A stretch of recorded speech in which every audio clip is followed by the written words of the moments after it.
Glória a Deus, a paz do Senhor, queridos e amados irmãos, Deus abençoe grandemente a tua vida, nesse domingo tão especial, que Deus te abençoe de uma forma maravilhosa, amém? Bom, nós estamos aqui mais uma vez para meditarmos na palavra e trazer aqui reflexões acerca do tema que está sendo abordado. Nosso subtema, hoje a gente vai falar sobre cura e restauração. É um tema bastante relevante, muito importante também para o nosso crescimento, nosso entendimento. Amém?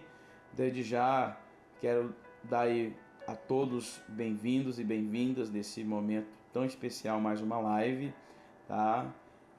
Como hoje a gente faz mais cedo devido à noite, a maioria dos irmãos estão comprometidos com seus cultos, né? E depois, quem sabe, vão ter algum outro momento. Então a gente está fazendo mais cedo e em pouco tempo também, para que você possa absorver, para que você possa também compartilhar com alguns amigos e alguém da sua família. Amém? E o nosso subtema é cura e restauração, tá? A gente vai orar e dar início aqui para a glória de Deus. Amém? Oremos. Pai, muito obrigado por tua graça e bondade. Nós te exaltamos, ó Deus, por esse dia tão especial. Estamos aqui reunidos nesta tarde. Obrigado, ó Deus, por tua graça e bondade. E eu creio que é só o começo. Ser conosco, fala conosco, ó Deus, de uma forma especial. Ó Deus, como tem falado. Obrigado por esse momento de estar aqui com os meus irmãos, para a glória do teu nome, Senhor, em nome de Jesus. Amém? Se você puder compartilhar, faça isso. Não se esqueça de se inscrever no nosso canal, deixe seu joinha e o seu comentário. Isso é muito importante daquilo que você está aprendendo aqui, tá? Para que os outros também possam ler também seus comentários e ver que de fato está sendo edificante. Amém? Ok, cura e restauração. O diagnóstico é a alma da cura. A gente vai começar aqui falando sobre isso. É necessária uma revelação definida de como está estruturada a nossa personalidade, tá? Identificando o que? Rejeições e que nos vão trazer o que? Traumas ou que estão nos traumatizando. Os modelos de autoridade que causaram essas rejeições também e principalmente nossas escolhas pecaminosas resultante dessas rejeições, tá? Na personalidade humana, rejeições prolongadas podem proporcionar uma severa distorção psicológica e emocional. Enquanto estivermos apenas lidando com as consequências presentes e não com as verdades, raízes que alojam a dor residual dos traumas não resolvidos, certamente não teremos êxito em ajudar as pessoas, tá? Em ajudar pessoas. Por quê? É aquele processo. Primeiro a gente se cura, primeiro a gente precisa ser curado para transferir essa cura, para as demais pessoas. Então todo problema tem raiz. A gente já falou aqui em algumas outras lives, todo problema tem raízes. Assim como todas as pessoas têm suas raízes, Jesus tinha raízes humanas em Adão, raízes espirituais em Deus e raízes culturais em Abraão. A raiz de uma pessoa pode apontar para raízes importantes do seu problema, tá? Em outros momentos já falei também aqui que é necessário reconhecer isso. O grande perigo e o grande erro das pessoas que existem situações que elas não querem reconhecer, tá? Como a gente também às vezes uma pessoa é acometida de algo, mas ela se recusa a tomar o remédio, porque o remédio é ruim, não gosta de tomar remédio, né? Se todo remédio fosse bom, era totalmente seria totalmente diferente, mas existe remédio que de fato não é bom, né? Mas é o único meio que é viável para se curar, tá? Então, não adianta apenas combater o hábito pecaminoso em si. Não adianta combater apenas, tá? É fundamental eliminar a dor residual que está aí, que tem sustentado esses hábitos e vícios, tá? É comum quando uma pessoa que se converte ser contundentemente orientada a de abandonar seus vícios, né? A pessoa vem para o evangelho, ela é orientada, Deus não se agrada disso e tal, e existem algumas situações que as pessoas acabam tomando o espaço da pessoa do Espírito Santo, porque ela quer mudar a pessoa, ela quer ditar as regras para as pessoas, né? E ela vai recebendo essas orientações e tal, enquanto que a gente não muda ninguém, a gente não transforma ninguém, né? A gente somos apenas facilitadores, tá? Não esse facilitador como as pessoas pensam, ok? Então elas são orientadas a abandonar seus vícios, como se isso fosse tudo, tá? Como se isso fosse tudo. A questão é que muitas vezes ignora-se que aquele vício foi provocado por uma dor de caráter emocional, uma perda, um sentimento estranhável de rejeição e trauma, uma desilusão fulminante, etc. E essa dor emocional é ignorada. A tendência é a pessoa migrar de um vício mundano para um vício gospel. Esse é o grande problema. Porém, a alma continua ferida da mesma forma e os sintomas vão continuar a se apresentar, só que de maneira mais religiosa, ok? E aquele velho ditado que as pessoas sempre falam, né? Quando eu estava no mundo não era assim, e agora quando eu vim para a religião eu estou assim. E aí vai, por quê?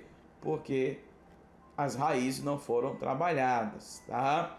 Uma pessoa está curada quando pode se lembrar e falar confortavelmente dos traumas vividos. Isso é uma pessoa curada, tá? Isso é uma pessoa curada quando ela pode lembrar confortavelmente dos traumas vividos. Isso é uma pessoa curada, diferente de pessoas que se manifestam, tá? Só pelo posicionamento, só pelo manifestar, a gente já observa e vê, tá? Que essa pessoa não foi curada. Pode estar 40, 300 anos na igreja. Perdoar não é esquecer, mas é poder se lembrar confortavelmente, sem dor, sem constrangimento, das perdas e agressões morais, emocionais e físicas sofridas. O aconselhamento serve como um meio para que o Evangelho toque cada parte da personalidade. Em aconselhamento, precisamos analisar 3 aspectos importantes em relação ao passado das pessoas: experiência negativa do passado, feridas do passado e ensino contaminado do passado. As feridas precisam da cura da cruz. Os pecados precisam do perdão da cruz. As crenças irracionais precisam ser transformadas pela renovação da mente. É fundamental, irmãos, tá? No processo de cura da personalidade, perdoar todos, tá? Especialmente aqueles que foram para nós um referencial de autoridade, tá?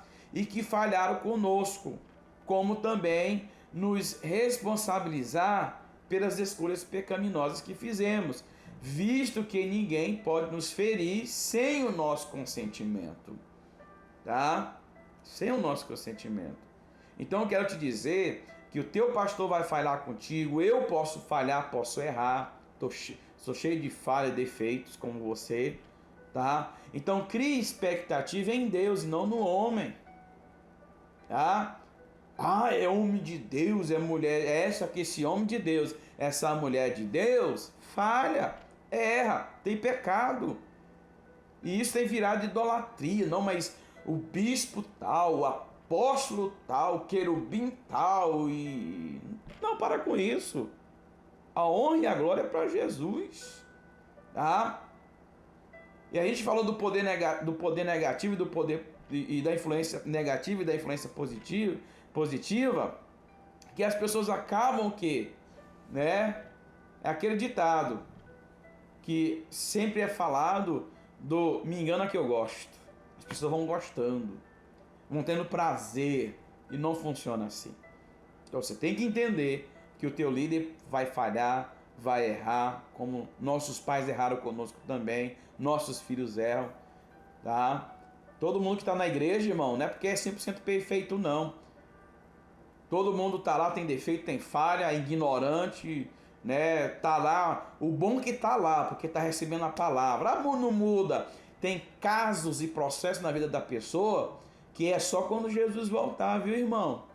Então segura essa peteca aí, né? Porque a Bíblia diz que aquele que é forte na fé é suporte pro fraco. Aquele que é espiritual tem que ser suporte para esse que não é tanto espiritual como você, tá? Então tem que ser suporte. Não é evitar ninguém, não é brigar, não é não sei o que, isso tudo, entendeu? Aí vem aquela pergunta: você gosta de trabalhar com pessoas lentas, paradas, lerda, português mais aberto? Ninguém gosta. Mas o problema não é as pessoas paradas demais. Você que é acelerado demais, tá? Você que é acelerado, você que é estressado, nervoso, faz biquinho, série de coisa. Então, a libertação começa aqui, nessa terra seca. Você entendeu, querido? Então, veja bem, as pessoas vão falhar, tá?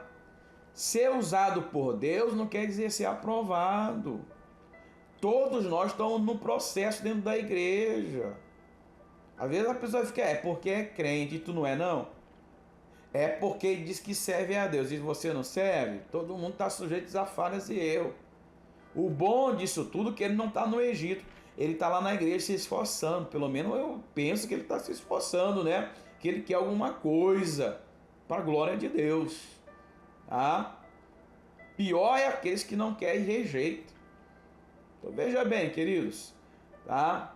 Com relação ao ensino do passado, existem filosofias machistas e feministas, filosofias políticas baseadas em rebelião, filosofias baseadas em inferioridade e autopiedade, etc. Não devemos menosprezar o poder do engano do inimigo, porque está aí, irmãos, está aí. Você não é super-homem, você não é Mulher Maravilha. Quando Deus disse que os seus pensamentos e os nossos pensamentos são mais elevados que os nossos, né? Quando ele disse que os seus pensamentos, que os pensamentos deles são mais elevados que os nossos, ele quis dizer exatamente que a nossa filosofia, que a nossa maneira de pensar está terrivelmente contaminada, e é só o sangue de Jesus. Muitas maldições podem estar ligadas a tais aspectos. Muitas. Precisamos ter o coração aberto para mudar nossas opiniões. Sabe aquela opinião formada? Eu tenho minha opinião formada. E se Deus disser que tu está errado? Se você perguntar para mim se eu tenho opinião formada, não, eu não tenho, eu não vivo isso. O que a Bíblia diz? Qual é a profundidade do texto? Não vivo mais eu, mas Cristo vive em mim. E a vida que vivo na carne, vivo para quem? Para o Filho de Deus. Então os meus pensamentos que eu acho, que eu deixo de achar, está tudo contaminado. Se não for a palavra para purificar essa mentezinha aqui, né? Se não for ela, já tinha ido para o Beleléu faz tempo. Então é a palavra que renova, que dá entendimento, dá sabedoria. O problema é que está se deixando a palavra de lado e está vindo com conceitos humanista, legalista, tradicionalista, doutrinatalista e tanto tudo que é lista. Então deixando a palavra de lado. A palavra ainda é a verdade. A palavra ainda é absoluta. A palavra ainda é a palavra de Deus, irmãos. O homem que faz uma farofada, então está tudo contaminado. Está contaminado a mente, o coração, está tudo contaminado. Ainda vem dizer que Deus está errado. Está errado é a gente, não sabe de nada. Você consegue entender isso? Está todo mundo precisando de cura e de restauração. Deus nos socorre, pelo amor de Deus. Deus tem misericórdia. Exatamente isso. Eu quero ver você falar isso no culto, né? Porque a gente é acostumado, as pessoas acostumadas a dizer, né? Fala, Deus. É verdade, Deus. É, Senhor. Pega essazinha, pega essezinho. E você não é para pegar, não? É para te tratar, não? Eu quero ver você falar num culto como esse. É, Deus, eu estou aqui, eu sou pecador mesmo. Eu sou é comigo, Jeová. Eu quero ver você ter coragem para falar isso. Então veja bem, irmãos. Tá? Deus está dizendo que os pensamentos dele são mais elevados que os nossos. Ele está dizendo, ele quis dizer, não de uma forma assim, direta, né? Só para a gente analisar aqui, nossa filosofia, pensar está terrivelmente contaminado, ok? Precisamos ter um coração aberto para mudar nossas opiniões. Porque tem gente que morre, mas não muda. É um ignorante ambulante. Recebeu o ensino que vem pela palavra de Deus, sendo transformados pela renovação da mente, tá? E dessa forma experimentar o que aí? Boa, perfeita e agradável vontade de Deus, não é a minha vontade. Tá certo? O processo na nossa vida começa aqui, viu, irmão? Aqui. Tem gente que é difícil, muito complicado. Só Deus na vida, só Deus na causa. Só Deus não, né? Porque se a pessoa não deixar, nem Deus faz.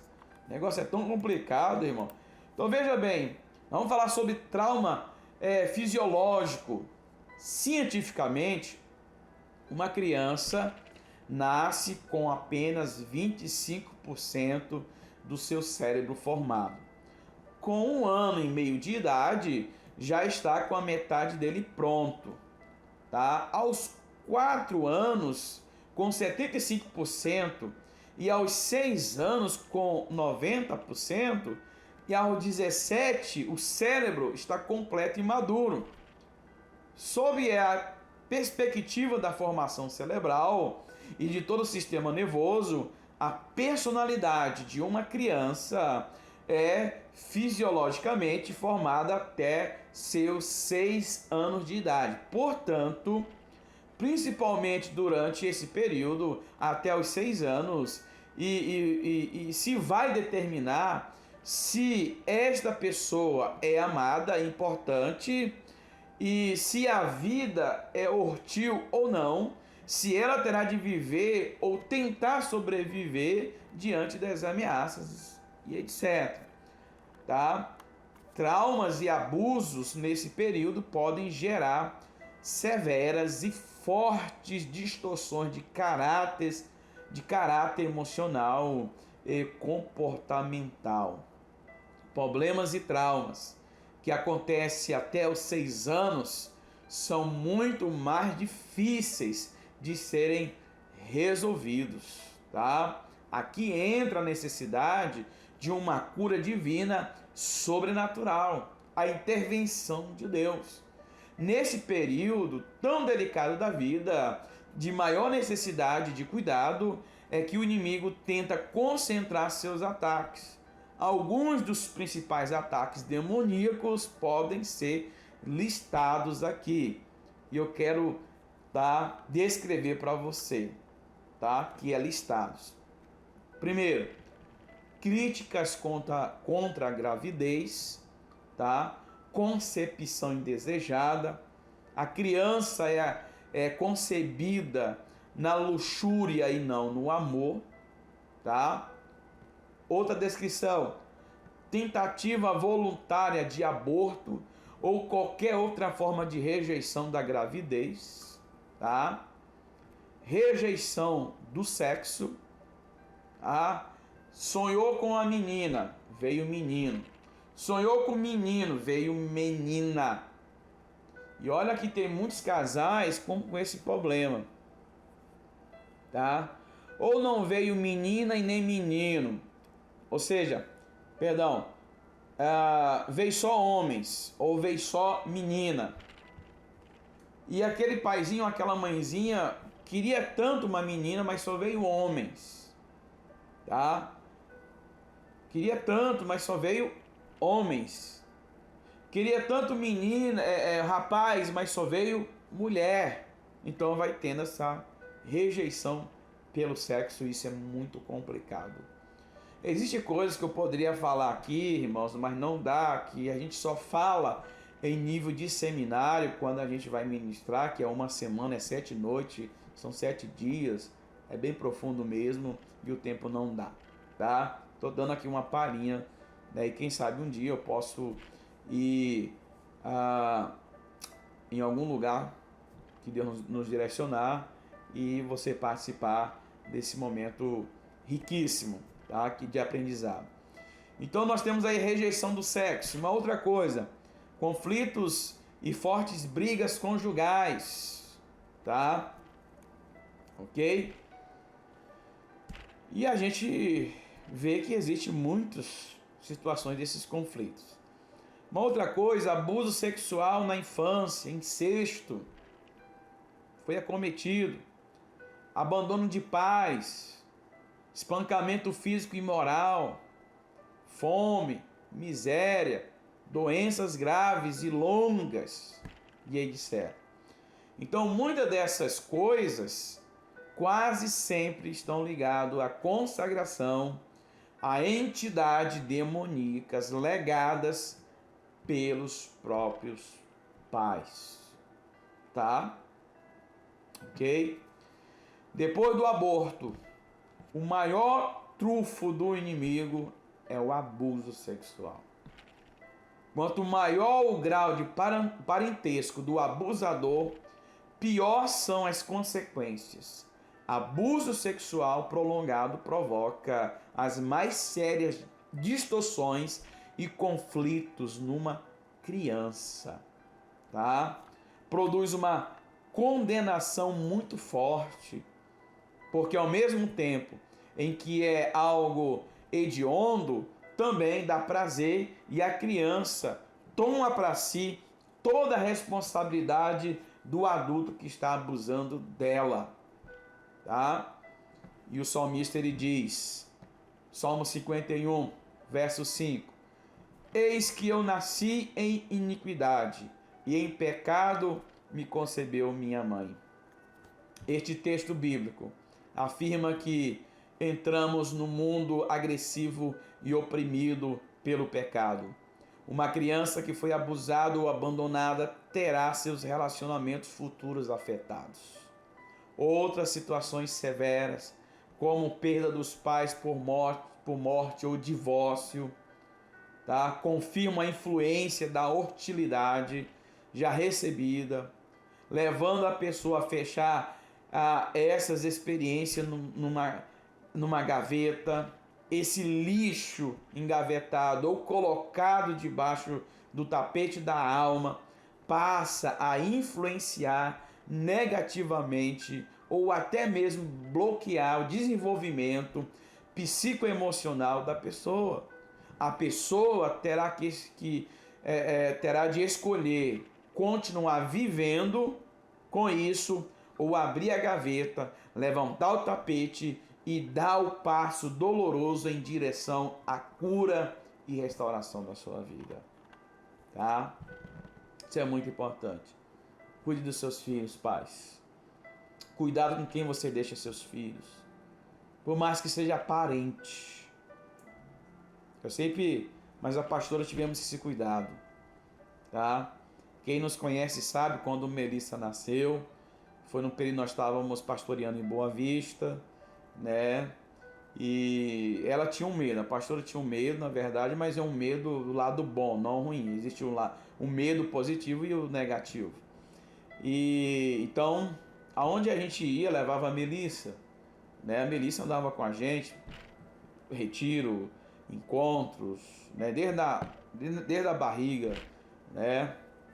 E a gente sempre teve esse cuidado, né? Porque a gente já sabia das notícias, e a gente tinha esse receio, mas eu ficava também, mas não tanto. E depois que veio Jonathan também, uma série desses cuidados e tal, e a gente viaja bastante no distrito, né, e outros momentos. Então, como que deixar esses meninos? Com quem? Né? E a gente sabe que Deus colocou na nossa vida pessoas, né, bastante cuidadosas, responsáveis, e também os avós acolheram muito, cuidaram muito quando viemos para Uruará nesse sentido, mas a gente sempre teve esse cuidado, né, de não deixar sozinho, não deixar com ninguém, né? E aquele ditado, né? Quem pariu Mateus que embale, que cuide, tá? E assim, nossos filhos nunca foram de ficar de fato em casa de ninguém, dormir na casa de ninguém. Isso é um erro gravíssimo de muitos pais que deixam os filhos dormir na casa de coleguinha. Mas não tem casa, não tem a cama, por que vai dormir lá? Né? Mas assim, é seu filho, é sua filha, né? Cada um é cada um. A gente não toma partido por filho de ninguém. Cabe a cada um. Se esse conselho é viável, amém, né? Cada um cuida da forma de como tem que ser e depois não vai aí de fato querer aceitar as consequências, porque as consequências vêm, tá? E não é barato não, é caro. Porque a Bíblia diz que o salário do pecado é a morte, tá? Então, eu quero falar aqui, já quase encerrando com vocês, duas coisas importantes, tá?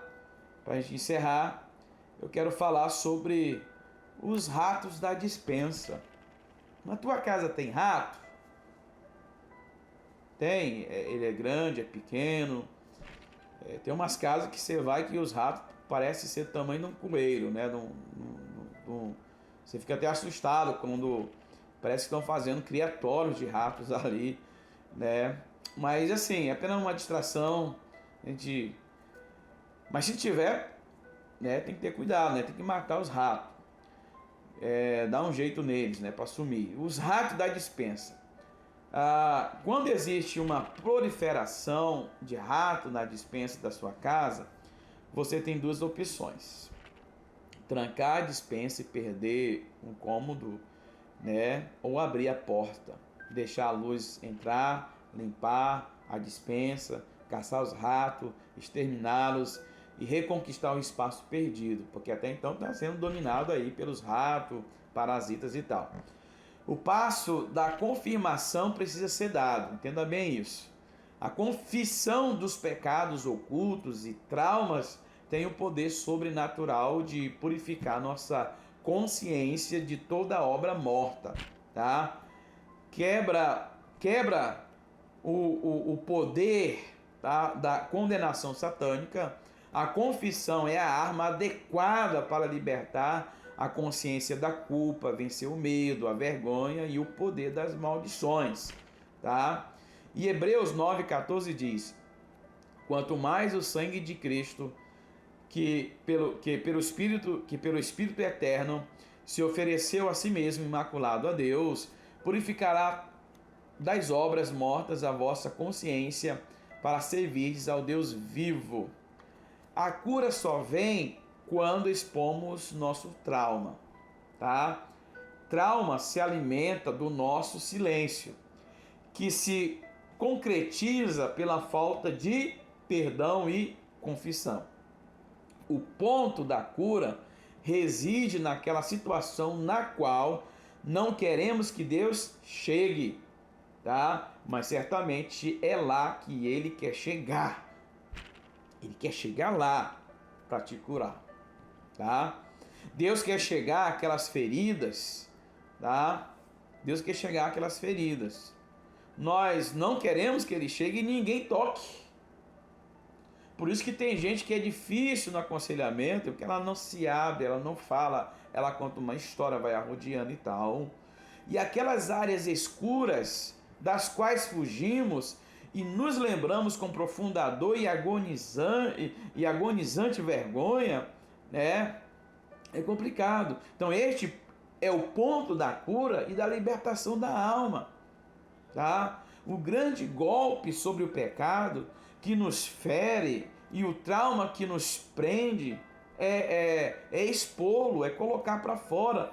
É aquele que confessa e deixa alcança misericórdia, tá? Então, quando expomos nossas fraquezas, pecados e vergonhas, Deus nos fará fortes e santos e de maneira nenhuma se envergonhará de nós, tá? Disso emerge o potencial de um passado redimido, ok? Isso é muito importante. Então é melhor você ficar, né, rosado, vermelhinho por alguns segundos do que ficar amarelo e apagado pro resto da vida. Você consegue compreender isso? E uma outra coisa, o poder de um passado redimido. A história de Moisés é um bom exemplo do poder de um passado redimido. Ele nasceu sob ameaça de morte, sua mãe precisou tirá-lo do lar, colocar à deriva do rio Nilo. Depois de ser recolhido pela filha de Faraó, acabou sendo criado pela própria mãe por alguns anos e depois novamente sentiu o trauma de separação familiar quando foi devolvido para o palácio de Faraó. Cresceu vendo seu povo debaixo de pesada escravidão, mas ao mesmo tempo era um príncipe do povo que o escravizava. Sua tentativa de compensar esse conflito levou de uma forma precipitadamente a intervir numa pálida tentativa de libertação. Aqui foi profundamente abalado pela rejeição ao ver um egípcio maltratando um compatriota, acabou matando. Com certeza aquele crime se tornou uma ferida aberta em sua vida. Tinha agora o sangue de um homem em suas mãos. Mesmo assim, ele não desistiu do seu intento. Numa próxima situação, ele tentou separar uma briga de dois hebreus e foi atingido no seu ponto fraco. Seu ponto fraco. Êxodo 2,14. Quem te constituiu a ti príncipe e juiz sobre nós?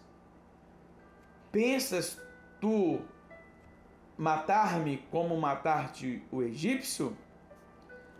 A Bíblia fala que diante dessa palavra Moisés fugiu para o deserto, porque ele foi golpeado. Ele fugiu. Essa palavra o atingiu de tal forma que matou o seu sonho de ser libertador. Matou Moisés. E a partir disso ele entrou para dentro de uma armadura de autoproteção, e ali permaneceu, né, com aquela ferida. Tá? Após 40 anos, Deus chamou ele a uma sarça em chamas que não se consumia, né, comissionando ele a libertar o povo de Israel do Egito. Por causa da rejeição que Moisés sofrera, sentiu-se o que? Incapaz e inadequado para a tarefa. Tentou recusar o chamado de Deus. Ele vomita a forte dor da decepção de 40 anos, né? De 40 anos atrás. Quem sou eu para que vá a Faraó e tire do Egito os filhos de Israel? Moisés, porém, estava agora mais pronto do que poderia imaginar. Depois de 40 anos no seminário do pastor Jetro, precisava apenas de um toque final divino. Sabe, irmãos? E é nesse toque final divino que eu já vejo pela fé a tua vida curada, restaurada e teu ministério sendo bênção sobre bênção. Então, precisava de um toque final divino, onde sua alma seria curada e o seu antigo sonho ser restaurado. Deus começou mostrando a Moisés como estava a sua alma, tá? Ele pediu-lhe que ele colocasse a mão no peito, e quando a retirou estava totalmente leprosa. ele convence Moisés que havia lepra no seu coração. Ali estava a raiz de toda insensibilidade ministerial, tá? Esse é o grande problema de líderes, de pastores, de ministros, que não conseguem enxergar a insensibilidade ministerial. Ou seja, tem lepra, tem algo no coração que precisa ser tratado, curado, restaurado. Por isso que a igreja, ela vive esse quadro caótico de homens que precisam de uma visão celestial, de entender o que é pregação, de entender o que é vida com Deus. E agora Deus dá um toque final, aonde a alma dele está sendo curada e o seu sonho restaurado. Então ele pede que coloque a mão novamente no peito, e quando a retirou, a pele estava curada, pura como a pele de uma criança. Deus estava dizendo: Moisés, agora só falta o seu coração. Eu posso curar a sua alma. É isso que Deus estava dizendo, tá? Algo mais precisava acontecer, e Deus ordenou-lhe que jogasse no chão o seu cajado. Ao cair no chão, o cajado transformou-se numa serpente. Êxodo 4:3 diz: ele a lançou no chão e ela se tornou em cobra, e Moisés fugiu dela. Deus estava colocando Moisés face a face com o seu passado. Deus está colocando face a face com o passado. É isso que de vez em quando Deus faz com a gente. Mas é o toque final de Deus para a tua cura e para a tua restauração. Se você entender isso, conseguir enxergar isso na ótica de Deus, a tua vida será outra para a glória de Deus. Então Deus está colocando Moisés face a face com o seu passado. A serpente é um símbolo do Egito, que pode ser visto na mitra dos faraós. Deus estava confrontando a ferida de Moisés, seu passado não resolvido. Até quando, Moisés, você vai continuar fugindo do seu passado? Até quando você vai viver fugindo dessa serpente? Vale a pena, Moisés, viver dessa maneira, dessa forma? Acredito que naquele momento Moisés compreendeu que precisava fazer alguma coisa para resolver a crise existencial da sua vida. Deus pessoalmente mostrou o caminho a Moisés. Tem coisa que vai ser Deus que vai fazer, irmãos, tá? Então Êxodo 4:4 diz: então disse o Senhor a Moisés: estende a mão e pegue-lhe pela cauda. Moisés, você precisa ficar vulnerável a mim. Vença o medo, vença a vergonha. O seu maior inimigo não é a serpente, mas ele está dentro de você mesmo. Pegue a serpente pela cauda, exponha-se. Mas, Senhor, essa não é uma boa ideia. Se eu pegá-la pela cauda, sua cabeça estará livre para me morder. Moisés, você precisa se expor e confiar em mim. Apenas obedeça e confie. Exponha-se. Então, como a Bíblia narra em Êxodo 4:4, estendeu ele a mão e lhe pegou, e ela se tornou uma vara na sua mão, milagrosamente. Para encerrar, entenda bem isso. Milagrosamente, ao se tornar vulnerável, confiando em Deus, o passado do qual ele tanto temia e fugia, estava agora redimido em suas mãos. Não era mais o perseguidor, mas não era mais o perseguido, mas o perseguidor. Ele estava pronto a voltar ao lugar de onde fugiu. Porque você só pode voltar quando se há cura e restauração. Com aquele cajado, Moisés operou sinais, prodígios e maravilhas nunca visto, libertando mais de 3.000 pessoas. Esse é o poder de um passado redimido. onde mais fomos atacados e feridos pelo inimigo, é também onde Deus mais vai se manifestar e nos usar, igreja, irmãos. Então não fuja do seu passado, não fuja de quem te rejeitou, que trouxe trauma. Tornou-se o homem mais manso e tratável da face da terra, conquistado por Deus, tá? Passou a ser um conquistador para a glória de Deus. Então entenda bem isso. Deus, ele tem cura e Deus tem restauração. Tem um ponto final de Deus para a tua vida, tá? Então entenda isso. Onde mais fomos atacados e feridos pelo inimigo, é também onde Deus mais vai se manifestar e vai nos usar para a glória de Deus. E vai receber benefício de Deus, mansidão, paz no teu coração. Entenda isso, para a glória de Deus. Eu quero orar com você, para que você receba de Deus a cura, para que você receba o toque de Deus, a graça de Deus e a manifestação do poder de Deus. Amado Deus e eterno Pai, graças te dou, Deus, por esse momento tão precioso. Nós te louvamos, nós te exaltamos, nós te bendizemos. Obrigado, Senhor Deus, pelo poder da tua palavra, que é reveladora.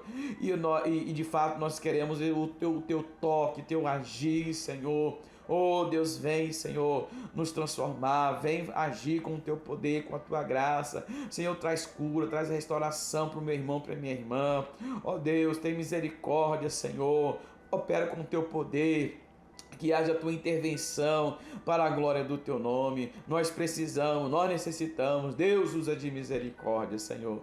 E assim, ó Deus, eu oro, te agradeço, Senhor. Ó Deus, eu creio que aquilo que o Senhor vai fazer é poderoso na vida do meu irmão, da minha irmã, para a glória do teu nome. Ó Deus, muito obrigado, Senhor, em nome de Jesus. E nos ajuda, Senhor, a entender e sermos entendidos na nossa mente, ó Deus, esse propósito para a glória do teu nome, Pai, em nome de Jesus, em nome de Jesus, em nome de Jesus, e que venhamos experimentar a tua boa, perfeita e agradável vontade, Senhor. Obrigado, Pai, glória a Deus, louvado seja o nome do Senhor, que Deus em Cristo te abençoe grandemente, amém, que Deus se manifeste na tua vida de forma especial, tenha você logo mais um culto abençoado. Vá com o coração aberto. Deixa Deus agir. Seja flexível ao agir de Deus, porque Deus vai agir. Deus tem um toque especial para a tua vida. Amém? Deus abençoe de uma forma maravilhosa, de uma forma muito gloriosa para a glória de Deus. E só lembrando que segunda-feira, tá? Segunda não, perdão, queridos, tá? Não é isso. Segunda-feira, tá? Trocando aqui os dias. Segunda-feira estará conosco a pastora Mariane. Tô olhando aqui a roteiro, né? Então, segunda-feira é a pastora Mariane, nossa diretora nacional de missões da Igreja de Deus lá de São Paulo, tá? Vai estar trazendo aí pra gente uma palavra maravilhosa. Amém? Deus abençoe, queridos. Tenham todos um restante de tarde abençoadíssimo e logo mais uma noite gloriosa e a manifestação de Deus. Um forte abraço e até a próxima oportunidade.